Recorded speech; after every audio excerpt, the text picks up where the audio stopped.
Luckin hasn't turned a profit just yet, but it's being very aggressive. It plans to have a total of 2,000 stores by the end of the year. But challenging Starbucks isn't easy. Starbucks entered China in 1999 and currently has more than 3,300 stores all across the country. It claims to be opening one store every 15 hours and expects to have 6,000 stores by 2022. Starbucks recognizes it has a new challenger. It's adopting a digital strategy. It just signed a partnership deal with Alibaba to deliver coffee through its delivery platform, Ulama, in Beijing and Shanghai. For more on China's coffee market and the rivalry between Luckin and Starbucks, I'm joined now by Jeffrey Towson, live from Bangkok. He's professor of investment from Peking University. There's a lot to be said for knowing your market. So does that give an advantage to Luckin? Because, you know, one of the things that she pointed out in her story, people paying for it with their device, you see so much of that in China. A lot of people don't even carry money or credit cards, it seems like. Everything's with your phone. Does that give them an advantage in a sense? I think it gives them an opening. Starbucks in China has done very well by real estate and location, but they've been pretty slow on everything digital. And Luckin is leading with digital. They're going for your smartphone. Starbucks is going for the good location. So it's a good strategy, and it might work. It might be an opening. And also, they're trying to carve out this delivery market. Starbucks not big on that either. Right. Starbucks has always had sort of a funny presence in China where they haven't been great at digital and they haven't been great at delivery. And that's really what's happening on the ground in China. In KFC, McDonald's, everyone's talking digital delivery all the time. And now Starbucks is catching up very quickly with their new deal with Alibaba this week. So they're catching up fast, but that's always been sort of not a weakness, but they've been slow on that side. And Jeffrey, in the story, I think you could sum it up. Your take on this is go big or go home. Is that how you see their strategy? I think that's what they're doing. They're not leading with, we're going to open stores and see if they're profitable and see if people like it and then grow. They're leading like venture capitalists. We're just going to build really big.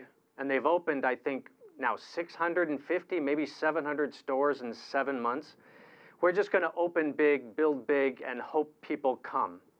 That's sort of a venture capital type approach. And Jeffrey, Luckin's been pretty upfront about its strategy, basically saying, hey, Starbucks, we're coming for you. Is that a good idea? Yeah, it's always good to pick a fight, right? If nothing else, it helps you with marketing. Everyone knows about Luckin because they're picking a fight with Starbucks. Otherwise, most people can't name other retail coffee shops in China today, but people know this company. So, picking a fight is not a bad marketing strategy. And they've got they're delivering, they're opening fast, they're going digital, the delivery. I ordered this the other day. It was 8 minutes from tapping it on my phone to someone, riding up with a cup of coffee. That's pretty impressive. You mentioned picking a fight being a good strategy. That kind of leads to my next question. We've got a trade war going on here where somebody in Washington's picked a fight with China. Do you see a time when Chinese consumers might turn away from a U.S. company, a brand like Starbucks, and embrace their own homegrown coffee company in an effort to make a statement about that? We have seen that in the past with other countries when a political issue, a dispute, whether it's Japan, South Korea, happens. Often Chinese consumers will engage and they will stop going to certain brands. Now, the problem with that strategy is if you actually ask Chinese consumers, this brand, L'Oreal, is it foreign or Chinese? Half the people don't know, or they think it's Chinese. So most people don't actually know what brands are owned by who. They just know whether they like it or not. So it's a bit of a quirk on that subject. But yeah, that could definitely happen. We could see this ripple out into Chinese consumer behavior pretty easily. And the growth of the market, is it strong enough as people start drinking more and more coffee in China that it can sustain two winners, or does one of these companies have to take it on the chin? I think this is the biggest question.